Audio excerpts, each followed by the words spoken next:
እጅግ አሳዛኝ ዜና ነው በአሁኑ ሰዓት የተሰማው። አንዲት ሴት ብዙ ዓመት አረብ ሀገር ለፍታ ወደ ሀገር ስትመለስ ቤተሰቦቿ ገንዘቧን ጨርሶ በስሟ ያለውን ቤት ሸጠው ግድ የላችሁም። የውስጥ ጆሮአችን እስቲ ከፈት ባካችሁ። አልተከፈተም። የኔ ምን ይገባኛል። ይህ ፓስተር ኢየሱስ ክርስቶስ እንዳደረገው ውሃውን ወደ ወይን ቀይራለሁ በማለት እነዚህ የምንመለከቷቸውን እቃዎች በውሃ ካስሞላ በኋላ ውሃውን ወደ ወይን መለወጥ አልቻለም። እስካሁን ድረስ ከቦ የሚመለከቱት ሰዎች ሰውየውን ከመኖር ወደ አለመኖር ሊቀይሩት። በጣም ብዙ ሰዎች ኢትዮጵያ ውስጥ ምን ይላሉ? ያመነ የተጠመቀ ይድናል ይላል። ምን ብለን ያመንከው? ጌታችን ኢየሱስ ነው። ያመነ የተጠመቀም ይድናል ያለው። እኔ በደንብ ሰርች አድርጌ የሊቀ መዘምራን ይልማ ምን ይላል? ሰላም ለኪ የሚወደድ መዝሙር ሰላም ለኪ በጣም ወዳቸው። ሰላም እንደምን አላችሁ? ውድ የንሴቦ ቤተሰቦች አምላክ እግዚአብሔር የተመሰገነ ይሁን። እጅግ በጣም ደህና ነኝ። ጤንነት፣ ስራ፣ ትምህርት እንዴት ይዟችኋል? ስለ ሁሉም ነገር እግዚአብሔር ይመስገን ልንል ይገባናል። ዛሬም በወቅታዊ በአስተማሪና አንዳንድ ደግሞ ፈገግ በሚያስብሉ ቪዲዮዎች መጠናል። እንደ ሁሌው ሁላችሁም ይህንን ቪዲዮ ስትጀምሩ ላይክ በማድረግ ጀምሩት። ይህንን ሰሞን ቪዲዮአችን በደንብ ወደ እናንተ ይደርስ አይደለም። ቪዲዮአችን የምንጀምረው በመምህራችን ኢዮብ ይመኑ ነው። ከዛ በፊት ግን ይህንን ቻናል ሰብስክራይብ ያደረጋችሁ ሁላችሁም ቻናሉን ሰብስክራይብ በማድረግ ቤተሰብ ሆኖ ወደ መጀመሪያ ቪዲዮአችን እናልፋለን። እኔ ማዕድ ጸሎት አደረግኩ አለ ከጓደኞቼ ጋር። አሁንም ገና ትጸልያለህ አሉኝ አለ። አሁንም ገና እግዚአብሔርን ታመልካለህ። ብዙ ሰዎች ሃይማኖትን እንደ ኋላ ቀርነት የሚቆጥሩት ለሳይንስ የሚገባውን ቦታ ሳይሰጡ እያገነኑት ስለሚሆን ለዚህ ነው ምስራቅ አውሮፓ 49% እግዚአብሔር የለሽ የሆነው። ሃይማኖታችሁ ምንድነው ስትሏችሁ 5 ደቂቃ ዝም ይላሉ ሩቅ ምስራቅ ሀገሮች። ይሄ ወጥመድ ተጠምዷል። ለዚህ ነው ብዙ ወጣቶቻችን እያጣን ያለነው። መቅደስ ውስጥ ከሚሰበሰበው በላይ ጣት ቤት ውስጥ እየተሰበሰበ ያለው ለዚህ ነው። በጣም የተጠና ነው። በዓል እናከብራለን። በበዓሉ ቀን ግን እንሳከራለን። በዓሉን ታከብረዋለህ፣ ህይወት ላይ ግን ለውጥ አይኖረውም። ቄጤማ ትይዛለህ እንጂ አንተ አትነጠፍለትም። የላይ እንጂ የውስጥ እንድትሆን አይፈልጉም። ማዕተባችንን ተመልከቱ። እሱን አይከለክልህም። አሁን አዲሱ ስትራቴጂ እሱ እንዳለ ሆኖ ግን ሌላ ማንነት ግን እንድትይዝ ይፈልጋል። መምህራችን እንደሰማናቸው ነው። አብዛኛዎቻችን እንግዲህ አንዳንድ መንፈሳዊ ተግባራትን ለመፈጸም እንዲያው ጓደኛዬኝ እንደዚህ ሆንኩኝ ወይም ደግሞ መንፈሳዊ ተግባራትን መፈጸም እንደ ፋራነት የሚያስቆጥር የሚመስለን ሰዎች አለና እንዲያውም አንዳንድ ሰዎች በቤታቸው ሲመገቡ አቡነ ዘበሰማያት የሚሉ ምግብ ካለቀ በኋላ ስብሐት ብለው አመስግነው የሚጨርሱ ሰዎች ምግብ ቤት ላይ ሲበሉ ሆቴሎች ላይ ሲበሉ አቡነ ዘበሰማያት ብሎ መጀመር በጣም እንግዲህ የሚያሳቃቸው ወይም ደግሞ ከቤታቸው የሚያደርጉትን ነገር በምግብ ቤት የሚያደርጉ ስብሐት ብለው የማይጨርሱ ሰዎች አሉና እንዲያው ይህ ነገር ልክ አይደለም። ኦርቶዶክሳዊነታችን አንገታችን የሚያስደፋን ሳይሆን ኦርቶዶክሳዊነታችን አንገታችን ቀና አድርገን ኮራ ብለን የምንሄድበት ህይወት ነው ማለት ነው። እንግዲህ የመምህራችንን የተናገሩትን ነገር ሰምተን ሁላችንም ራሳችንን እንገምግምበት። ቪዲዮአችንን እንቀጥላለን። ይሄ ዜና በዓለም ላይ በጣም መነጋገሪያ ሆኗል። እሱ ደግሞ ምንድነው? በምስሉ ላይ የምትመለከቱት ሰው አፍሪካዊ ፓስተር ነው። ይሄ ፓስተር ኢየሱስ ክርስቶስ እንዳደረገው ውሃውን ወደ ወይን ቀይራለሁ በማለት እነዚህ የምትመለከቷቸውን እቃዎች በውሃ ካስሞላ በኋላ የፈለገውን ነገር ቢያደርግ ነገር ግን ውሃውን ወደ ወይን መለወጥ አልቻለም እስካሁን ድረስ። ይልቁንም እዛ ከቦ የሚመለከቱት ሰዎች ሰውየውን ከመኖር ወደ አለመኖር ሊቀይሩት ነው። እናንተ ምን ታስባላችሁ? እስቲ ያላችሁን ሐሳብ በኮሜንት ላይ አካፍሉ። ዘንድሮ እንግዲህ የማንሰማው ነገር የለም። ይህ ፓስተር ውሃ አስሞልቶ ወደ ወይን ቀይራለሁ በማለቱ በጣም ብዙ ሰዎች አይኑን ያዩት እንደሆነ እያየን እየሰማን እንገኛለን። እነዚህ የተሰበሰቡት ሰዎች አሁን ውሃው ወደ ወይን ተቀየረ፣ ወይን ጠጣን እያሉ በጉጉት እየጠበቁ ነው። ግን ይህ ፓስተር መቀየር አቅቶት አይደለም። ያልቀየረበት ምክንያት ምንድነው? የውሸት ድራማ በድብቅ እንጂ በገሃድ እንደማይሰራ ይታወቃል። ቢያንስ ለ10 ለ20 ደቂቃ እነዚህ ሰዎች ከፊቱ ገለል ቢሉ ኑሮ ያንን ውሃ ገልብጦ ወይን አስሞልቶ ተአምር አደረኩ ውሃውን ወደ ወይን ቀየርኩት ብሎ የውሸት ድራማው እንደሚነዛ ይታወቃል። እንዲሁም አንድ ድራማ ያየው ነበር በኢትዮጵያ። አንድ ፓስተር ውሃውን ወደ ወተት ቀይራለሁ ብሎ የሃይላንድ ፍያ ላይ ነጭ ዱቄት በማድረግ በማስቲካ በማጣበቅ ውሃውን እየጎጨጎጨ ወደ ወተት ቀየርኩት፣ ወደ ደም ቀየርኩት እያለ ድራማውን ሰርቶ አይተነዋል። ያነ ፓስተር የተሳካለት ምክንያት ምንድነው? በድብቅ ያንን ስራ ስለሰራ ወይም ደግሞ ከሃይላንድ ፍያው ላይ መጀመሪያ ዱቄት አድርጎ በማስቲካ ላይ የያዘ ነው።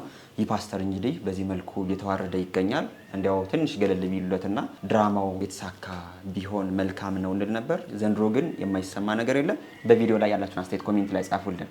ቪዲዮአችን እንቀጥላለን። ኮሜዲያን እሸቱ ከፍተኛ ተቃውሞ፣ ልክ እንደዛው ከፍተኛ አድናቆት እየጎረፈለት ይገኛል። እንደምታውቁት ሰሞኑን ጋሽ እሸቱ የተባለ አዲስ የህፃናት ፕሮግራም በዶንኪ ቲዩብ ተጀምሯል። በዚህ ፕሮግራም ላይም ብዙዎች አድናቆታቸውን እየገለጹ ሲሆን፣ በተቃራኒው ደግሞ በአንድ ኢንተርቪው ላይ ኮሜዲያን እሸቱ እንደዚህ ብሎ ነበረ።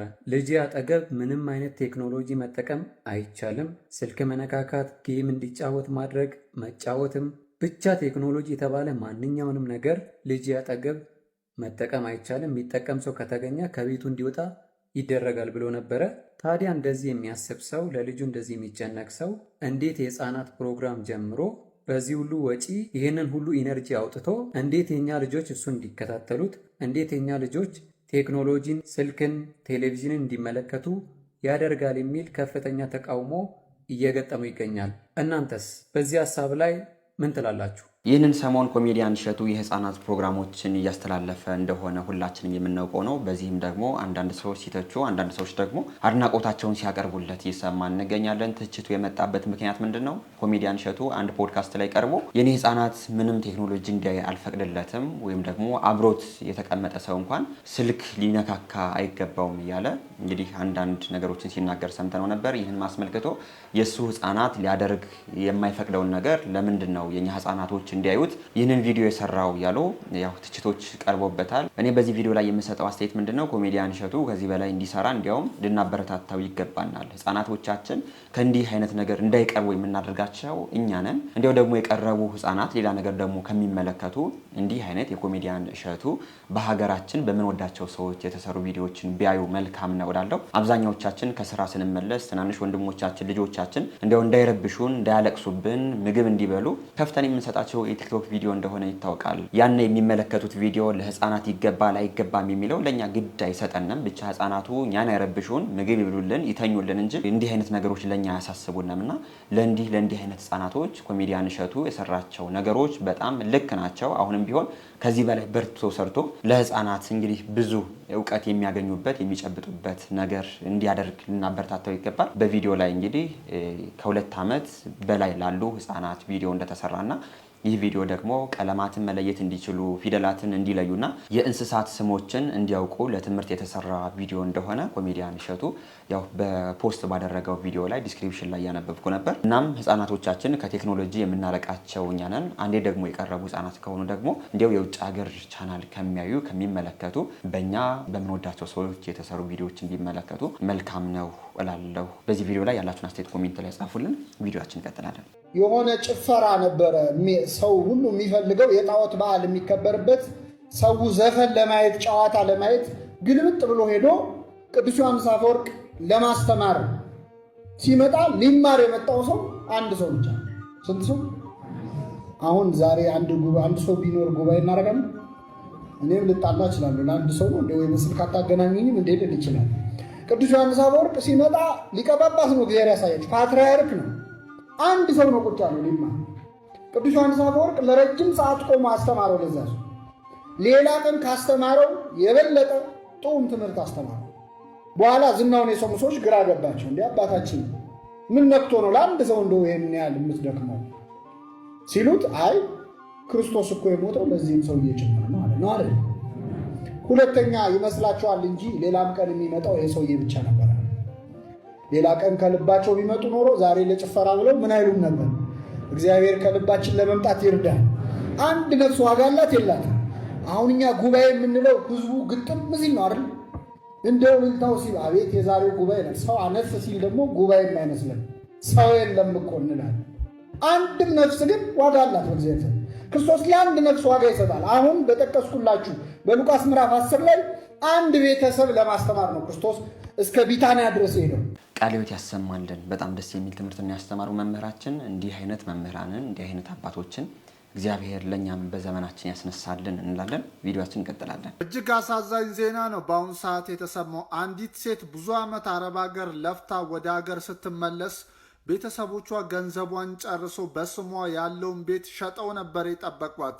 እሷም እንግዲህ ገንዘቤስ ንብረቴስ ስትል እነሱም እንደዚህ ነበር ያሏት። እንደለመድሽው ሸቃቅለሽ ቢ በማለት እንግዲህ በዚህ ንግግራቸው ልቧ ተነክቶ የአይምሮ ህመም አጋጥሟት ወደ ጸበል ትሄድና ጸበልን ብዙ ጊዜ ቆይታ በስተመጨረሻ በትላንትናው ዕለት እንግዲህ ራሷን አጥፍታለች። አረብ ሀገር ያላችሁ ወንድም እህቶቼ እንግዲህ ጊዜው ከፍቷል፣ ጥንቃቄ አድርጉ። ይህንንም ታሪክ እንግዲህ የነገርኳችሁ ትማሩበታላችሁ ብዬ ነው። መልካም ምሽት። በጣም የሚያሳዝን ነገር ነው የሰማን የምንገኘው። የእህታችንን ነፍስ እግዚአብሔር ይማርልን። በአረብ ሀገር የምትገኙ እህት ወንድሞቻችን ከመቼውም ጊዜ ጥንቃቄ እንድታደርጉ ከማለት አንጻር ነው የእህታችንን ታሪክ እንግዲህ በዚህ መልኩ የሆነችውን አምጥተን ለእናንተ ስለደመጥኳችሁ እግዚአብሔር ነፍሷን ይማርልን እንላለን። በጣም የሚያሳዝን ነው። እንቀጥላለን ቪዲዮአችን። አሁን በጣም ብዙ ሰዎች ኢትዮጵያ ውስጥ ምን ይላሉ? ያመነ የተጠመቀ ይድናል ይላሉ። እነሱ ሳያምኑ ተጠምቀው ሳያምኑ እኮ ነው የተጠመቁት። ያመነ የተጠመቀ ይድናል ይሏል። በምንድን ነው ያመንከው? ያመነ የተጠመቀ ይድናል። እሺ ምን ብለህ ነው ያመንከው? ኦኬ ሰላም ለእናንተ ይሁን። እንግዲህ ወዳጃችን እንደሰማችሁት ምን አለ? እዚህ ኢትዮጵያ ውስጥ ብዙ ሰዎች ያመነ የተጠመቀ ይድናል ይላሉ አለ። እኛ አይደለንም፣ ባይዘው ጌታችን ኢየሱስ ነው ያመነ የተጠመቀም ይድናል ያለው። ክፍሉም ማርቆስ ወንጌል ምዕራፍ 16 ቁጥር 16 ላይ ነው። እኛ እያደረግን ያለነው ኢየሱስ የተናገረውን እየደገምን ነው። ስለዚህ የተባረክን። አሁን ይህ ነገር ያነሳው ለምን ወዳጃችን እንደው ሰው የሚድነው በማመን ብቻ እንጂ በመጠመቅ አይደለም ብሎ ስለሚያስተምር ወይም ለመዳን እምነት ብቻ እንጂ ጥምቀት አያስፈልግም ስለሚል እና ያንን ደግሞ ክርስቶስ አስቀድሞ ስለመታበት የክርስቶስ ሳይሆን የኛ ንግግር አስመስሉን ለማቅረብ የሚሞክረው። ሁለተኛ ደግሞ ምን አምናችሁ ነው ለምሳሌ የተጠመቃችሁት? እናንተ ሳታምኑ አይደለም የተጠመቃችሁት ብሏል። ምን አምነን እንደምንጠመቅ ከመናገሬ በፊት አንተ ሲጀምር ምን አምነህ ነበር የተጠመቀው? ለምሳሌ ኢየሱስ ክርስቶስ ፍጹም አምላክ ፍጹም ሰው እንደሆነ ማመን አለብን ብለህ ስትናገር ነበር እዚህ ቪዲዮ ላይ እና ኢየሱስ ክርስቶስ ፍጹም ሰው እንደሆነ ያመንከው አሁን ከትላንቱ ወዲያ አይደል? የዛሬ 2 ዓመት 3 ዓመት አካባቢ። ከዛ በፊት እኮ ጭራሽ ከሰው ስጋን አልነሳም ብለህ ስታስተምር የነበርክ ሰው ነህ። በኋላ ነው ይቅርታ ጠይቀህ የመጣው። ምን አምነህ ነበረ የተጠመቀው ነው ወይስ ከዛ በኋላ ድጋሚ ተጠመቅ? በእውነተኛው እምነት ላይ ያልተመሰረተ ጥምቀት ስለነበር ያደረከው ድጋሚ ያጠመቁ ወይስ ዝም ብለህ እንደዚሁ ቀጠልክ? ባይሆን አንተን እንጠይቃለን። የክርስቶስን ፍጹም ሰውነት ስለካድክ ማለት ነው። ፍጹም ሰውነቱ ከሰው ስጋን መካፈሉን የሚጨምር ስለሆነ ባይሆን ግን ምን ብለን አምነን ነው የምንጠመቀው? እኛ ጋር ለምሳሌ አንተ ወደ ጌታ ቤተክርስቲያን መምጣት ብትፈልግ ወዳጄ ምን ታምናለህ? ኢየሱስ ክርስቶስ ስለ ኃጢአቴ ሞቶ ተነስቷል የምትለዋን ብቻ አይደለም፣ መሰረታዊ የሆነውን የክርስትና ትምህርትን ሁሉ ግዴታ ማመን አለብህ፣ መቀበል አለብህ። በአጭሩ ጸሎት ሃይማኖትን ይሄ ሁሉን የፈጠረ አንድ አምላክ በሚሆን በእግዚአብሔር አብ እናምናለን ብለን ምንድነው በሚመጣው ሕይወት ብለን እስከምንጨርሰው ድረስ ያለችዋል ማለት ነው። እሱን ወይም አምስቱ አዕማደ ምስጢራትን በምስጢረ ሥላሴ ስጋዊ ድህነት ላይ ጥምቀትና ቅዱስ ቁርባኑን ከዛ በኋላ ደግሞ ዳግም እንደምንነሳ ወይም ደግሞ በትንሣኤ ሙታን ማለት ነው። ይህን ማመን አለብህ። ይህን ስታምን እናጠምቃለን። ስለ ህፃናት እያወራህ ከሆነ ግን ህፃናት የክርስቲያን ልጆች ከሆኑ አዎ ይጠመቃሉ። ልክ እንዴት መሰለህ? በአይሁዳውያን ዘንድ አንድ ሰው ነው ነፍሱ በዛ በጌታ ህብረት ውስጥ መጨመር ከፈለገች መገረዝ አለበት አይደል? ትልቅ ሰው ቢመጣ በእግዚአብሔር ማመን አለበት፣ ከዛም መገረዝ አለበት። ህፃናት ከሆኑ ግን የአይሁዳውያን ልጅ ከሆኑ እንዲሁ ተገርዘው አድርገው በዛው በእምነት ያድጋሉ። አሁን በአዲስ ኪዳንም ግዝረት በጥምቀት ተተክቷልና ተጠምቀን ጀምረን በዛው በእምነት እያደግን እንሄዳለን። እንደዛ ነው። ቆየ አኪ ወንድማችን በጣም እናመሰግናለን። እንግዲህ አሁን ላይ ደግሞ የማርቆስን ወንጌል ፕሮቴስታንቱ አንቀበልም እያሉ ይመስላሉ። ለምን? የማርቆስ ወንጌል ምዕራፍ 16 ቁጥር 16 ላይ የተጻፈ ነው፣ ያመነ የተጠመቀ ይድናል። ይህን ነገር ደግሞ የተናገረው ጌታችን መድኃኒታችን ኢየሱስ ክርስቶስ ነው። ፓስተሩ ግን አንዳንድ ሰዎች ነው የተናገሩት በማለት ኦርቶዶክስ ተዋሕዶ ቤተክርስቲያንን እንደ የምትናገረው ነገር ተረት ተረት ነው የማለት አዝማሚያን ለማምጣት ነው ፈልጎ የነበር። ግን የተቀመጠው በማርቆስ ወንጌል ምዕራፍ 16 ቁጥር 16 ላይ ነው። አሁንም ቢሆን ወንጌልን ጨርሶ እንዳላነበበና ጌታችን መድኃኒታችን ኢየሱስ ክርስቶስን እንደማይሰብክ እያየነው እንገኛለን። አለማወቅ ከአናታቸው ላይ ቤት እንደሰራባቸው እየተመለከትን እንገኛለንና እንዲያው ብለን የት ደረጃ እንደደረስን ወንጌላት እንደማንቀበልም እያሉ እንደሆነ እየሰማን እንገኛለን። ለምን? የተጻፈ ነገር ነው። እኛ አይደለንም ያመነ የተጠመቀ ይድናል ያልነው። ጌታችን መድኃኒታችን ኢየሱስ ክርስቶስ በወንጌሉ ያመነ የተጠመቀ ይድናል ብሎ አስተምሯል። ቤተክርስቲያናችንም የምታስተምረው ነገር ይሄ ነው። እንዲህ አይነት ሰዎች ግን ቤተክርስቲያን ለመንካት፣ ቤተክርስቲያን ለመተቸት፣ ወንጌል ላይ ይጻፍ ሌላም ነገር ላይ ይጻፍ አያውቁትም። ዝም ብለው ብቻ መናገርን ለነሱ ጌጥ አድርገውታል። ግን ሳያውቁ መናገር ጌጥ አይደለም። ሳያውቁ መናገር መማር አይደለም። ያወቁትን የተማሩትን መናገር ነው እውነተኝነት ያለውና በጣም የሚያሳዝን ነገር ነው። ብለው ደግሞ ወንጌላት ላይ የተጻፉ ነገሮችን እንትና ናቸው የተናገሩት እንጂ ወንጌል አልተናገሩም እያሉ ይገኛሉ። ልቦና ይስጣችሁ ነው የምንለው። እንቀጥላለን ቪዲዮአችን። በዚያ በመነኮሳት ታሪክ እንደተነገረው አንድ ቱሪስት ነው አሉ።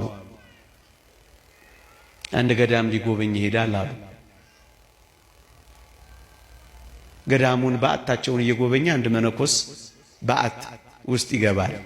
ሲያይ አንድ ሰሌን፣ ትንሽ ማሸለቢያ፣ አንድ ሳህን፣ ጥቂት መቅኑን ንፍሮ መቀበያ፣ አንድ ኩባያ ትንሽ ውሃ መጠጫ ብቻ ያያል።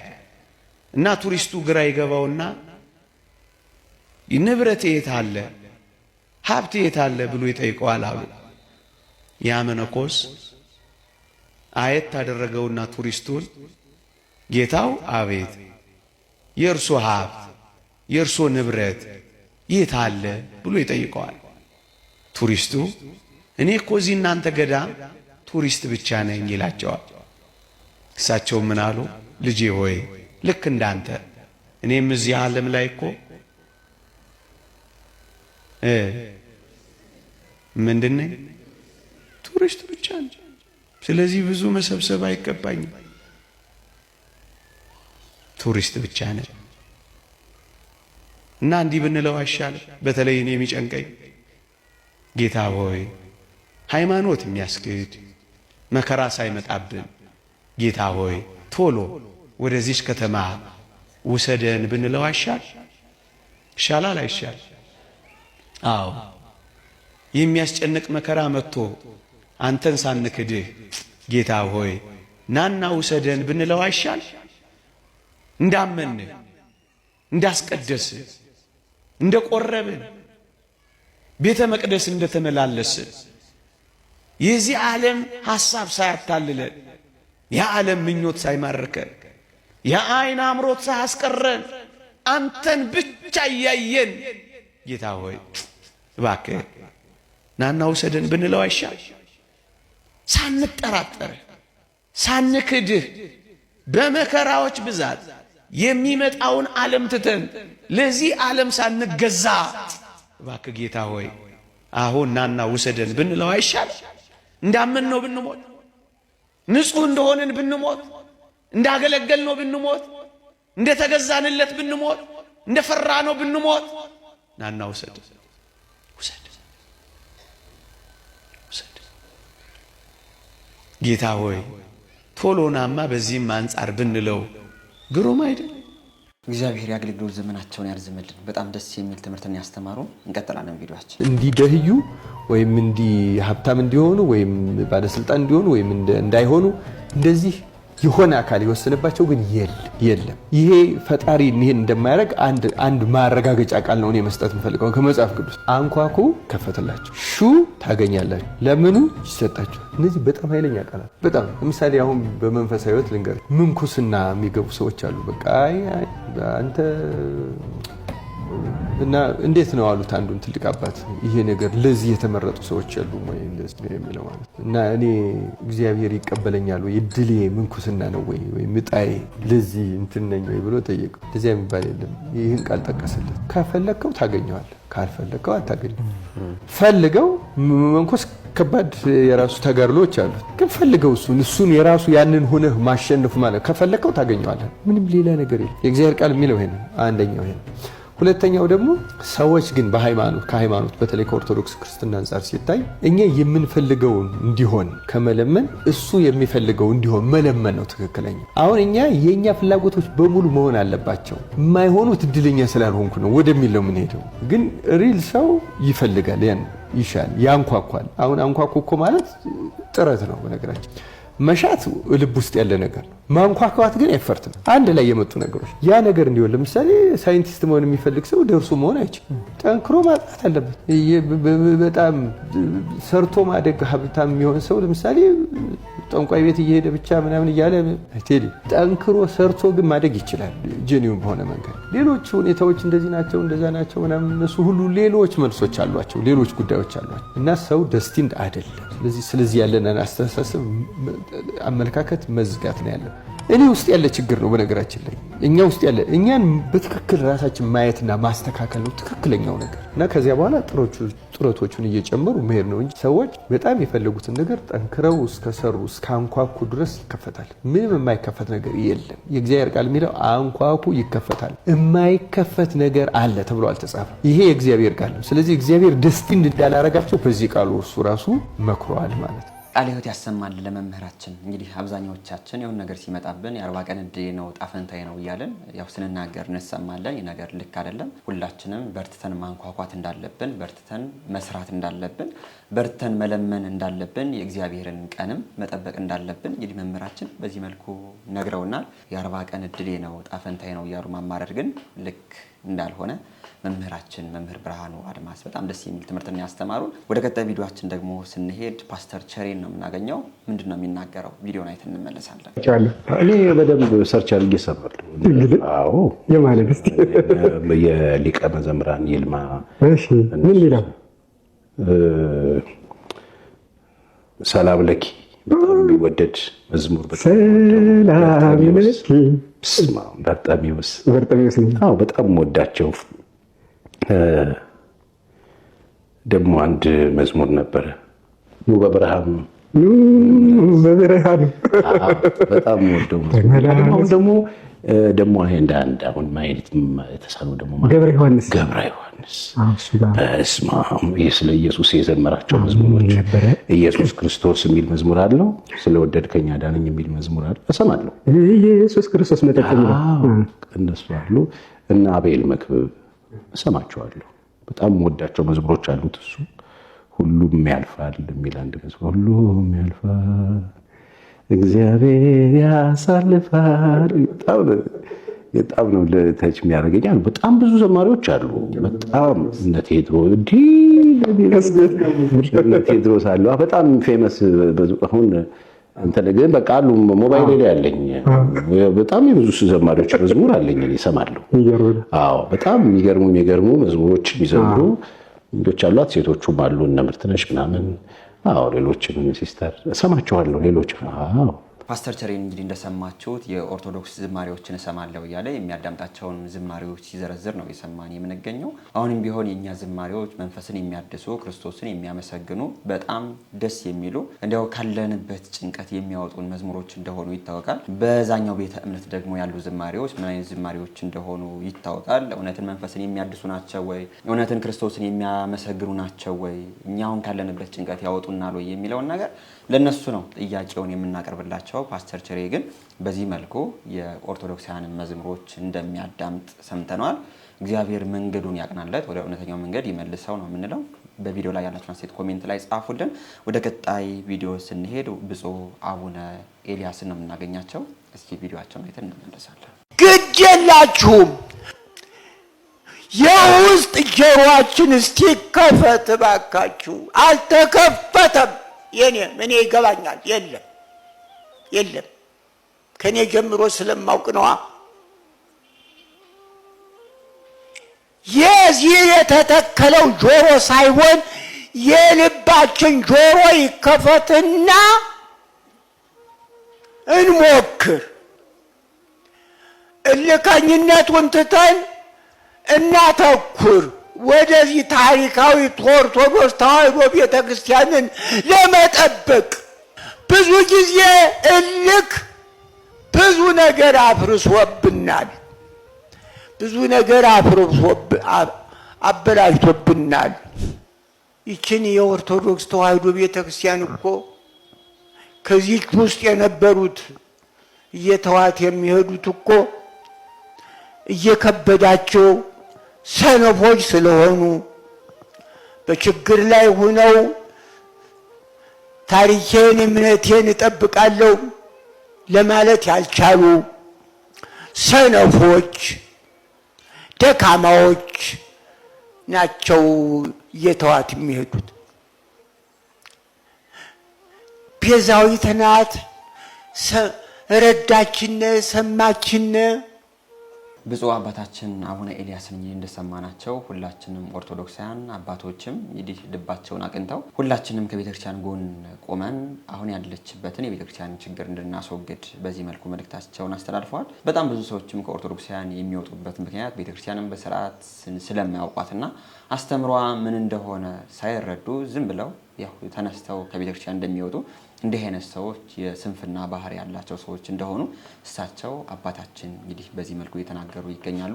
በዋነኝነት ግን ቤተክርስቲያን አሁን ካለችበት ችግር ለማውጣት ሁላችንም ልቦናችንም ማቅናት እንዳለብን፣ በውስጥ ያሉ ችግሮችን ፈተን ለቤተክርስቲያን ዘብ መቆም እንዳለብን መልእክታቸውን እያስተላለፉ ይገኛሉ።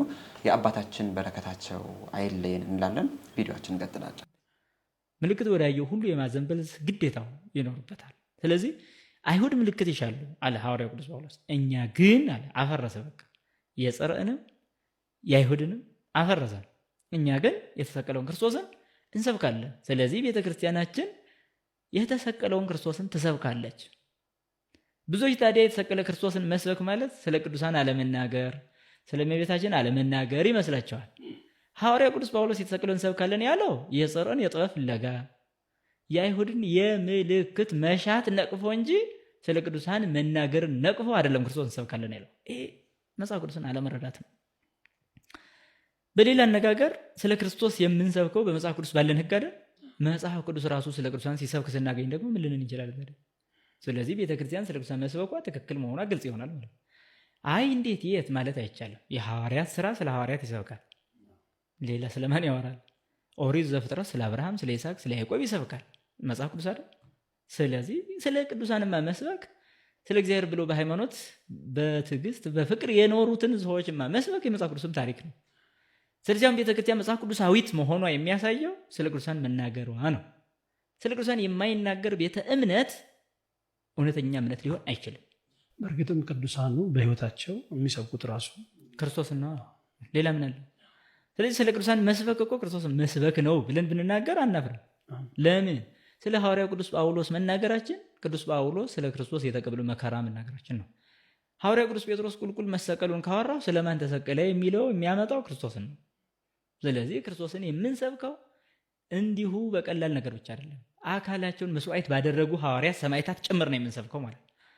ስለዚህ የሰማዕታቱ መገደል፣ መታረድ፣ ደማቸው እንደውም መፍሰስ ለክርስቶስ የተከፈለ መስዋዕትነት ነው። ምክንያቱም ብድር መክፈል ነው። ሐዋርያው ቅዱስ ጳውሎስ ምን ብሏል?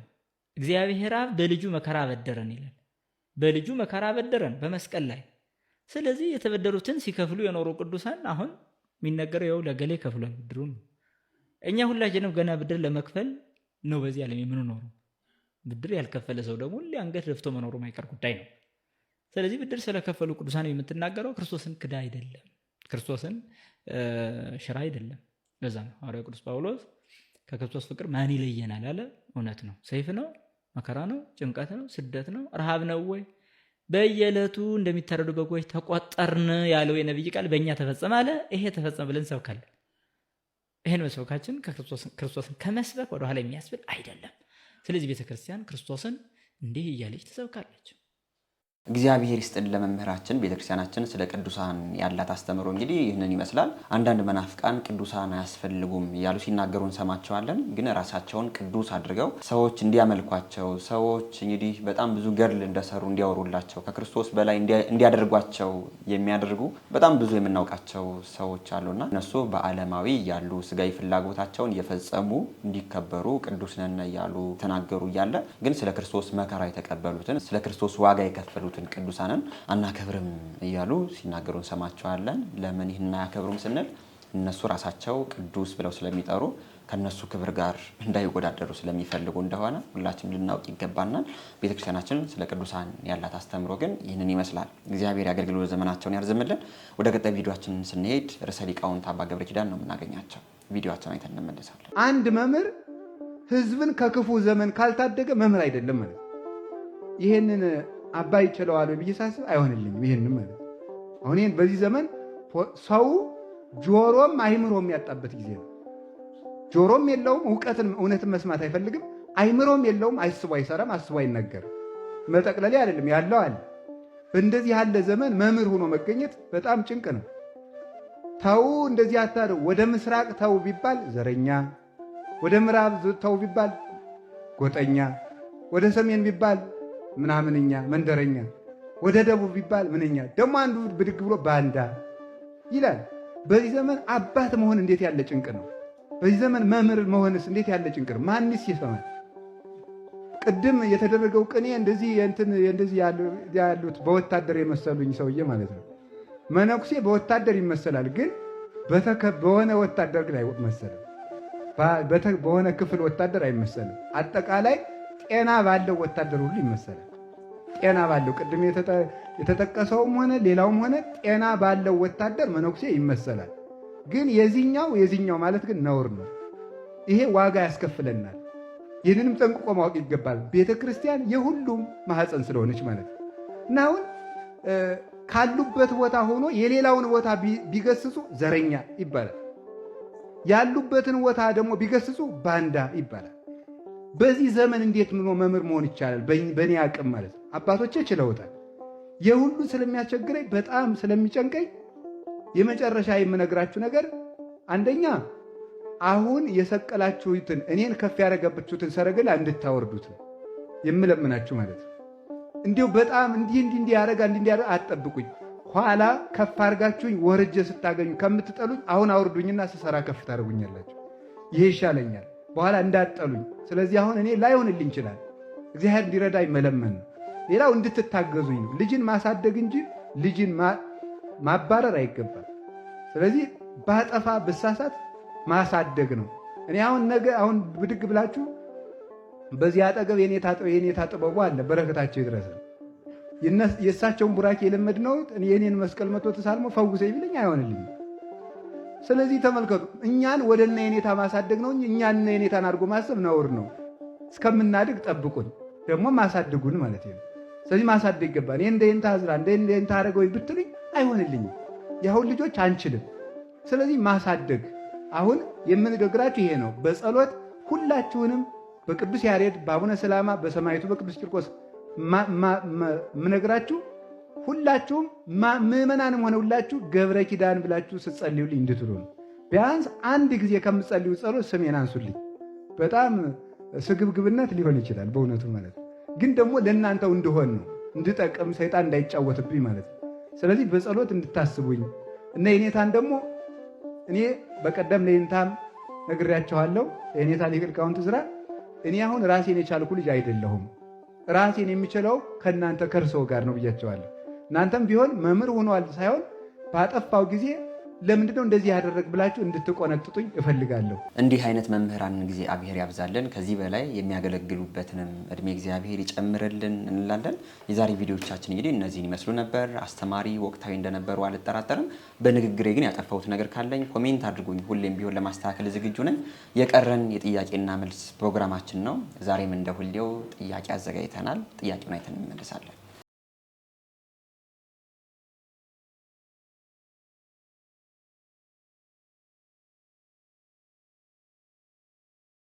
የዛሬው ጥያቄያችን ነው። ሁላችሁም ኮሜንት ላይ መልሱን አስቀምጡ። ትናንት በሰራነው ቪዲዮ እንግዲህ በኢትዮጵያ የመጀመሪያው ሊቀ ጳጳስ ማን ነው የሚል ጥያቄ ነበር። እንግዲህ መልሱ አቡነ ፍሬሚናጦስ ወይም ደግሞ አቡነ ሰላማ ነው መልሱ የሚሆነው። በጣም ብዙ ሰዎች መልሱን መልሳችሁታል። ዛሬም ጥያቄው ይሄ ነው። መልሱን ኮሜንት ላይ አስቀምጡልን። ይህንን ቪዲዮ ስትጀምሩ ላይክ ያላደረጋችሁላችሁም ቪዲዮውን ላይክ አድርጉት። እናንተ ላይክ ስታደርጉት በጣም ለብዙ ሰው የመዳረስ አቅሙ ሰፋ ይላል። ለወዳጅ ዘመዶቻችሁም ሼር አድርጉት። ለቻናላችን አዲስ የሆናችሁ ሰዎች ቻናሉን ሴቭ በሆነው ደግሞ ተመስገን ሰብስክራይብ በማድረግ ቤተሰብ ሆኖ እናንተም ቢቀርቡ የምትሏቸውን ቪዲዮዎች ከታች በምትመለከቷቸው የቴሌግራም እና የቲክቶክ አካውንቶቻችን ላኩልን። አይተን ወደ እናንተ የምናቀርብ ይሆናል። በሌሎች አስተማሪና ወቅታዊ ቪዲዮዎች እስከምንገናኝ እኔንም እናንተበታል ብልሰትንቀኝ ለዚህ ያደረስከኝ ጌታዬን የማነኝ ይሞላል አይቀርም ባንተ ሸለቆዬ ጠብቃለሁ